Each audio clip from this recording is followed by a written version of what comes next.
my name's Suzanne Middleton. I'm Head of Waste Services for the City of York Council.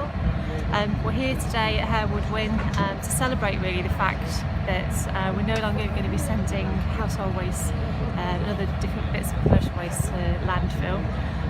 Landfilling waste is not our first choice in terms of the environmental impact and the costs associated with that.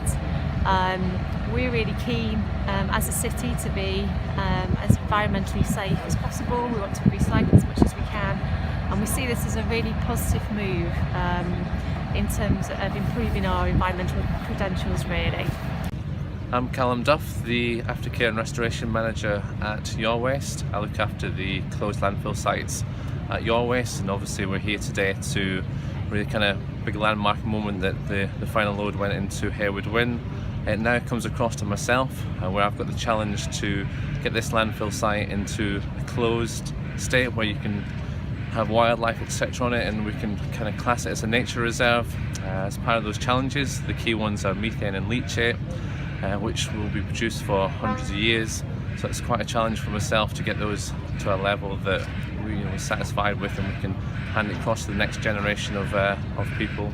It's the pollutants in the water that's a major problem, isn't it? It is the pollutants on the landfill site itself, so our big challenge is to make sure that they're contained within the landfill site and that they don't escape into the environment, and that's really my key challenge, to make sure that they remain in the landfill.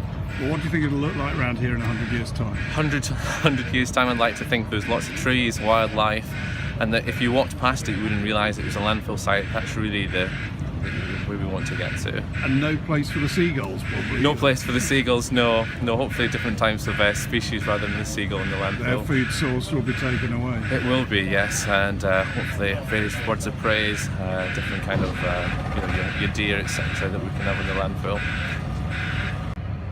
And I'm with Councillor Andrew Waller now, who's the Executive Member for Environment on the City of York Council. This is a very historic day, isn't it, for this site and for the future of waste in the city?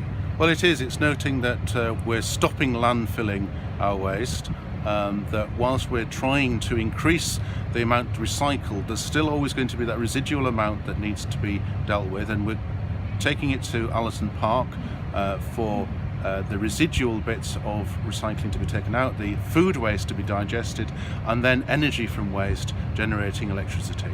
Now, the Greens have said over the last 24 hours that this actually isn't an environmental advantage, because incineration is hardly environmentally friendly and it's hardly that popular either. Well, the landfill system is the worst option, and that is recognised by environmental groups in the UK and in the rest of Europe. So this is taking a step forward. The methane that's produced by landfill is a very potent greenhouse gas, and the technology that we're using is much cleaner than in the past. It's been used by countries all around the European Union, and therefore it's something that is familiar, and it's about getting the residual value out of that material so that it's producing electricity and that we are minimising the impact on the environment. But you think it's the best of a set of worst options? It is. It's about, clearly the priority is about reducing waste at the top of the pyramid, but with the improved recycling rates, there will still be an amount of waste that has to be processed, and this is about facing up to facts that there will always be an element like this that you have to manage, and this is a more environmentally friendly way of doing it, and we're facing up to it.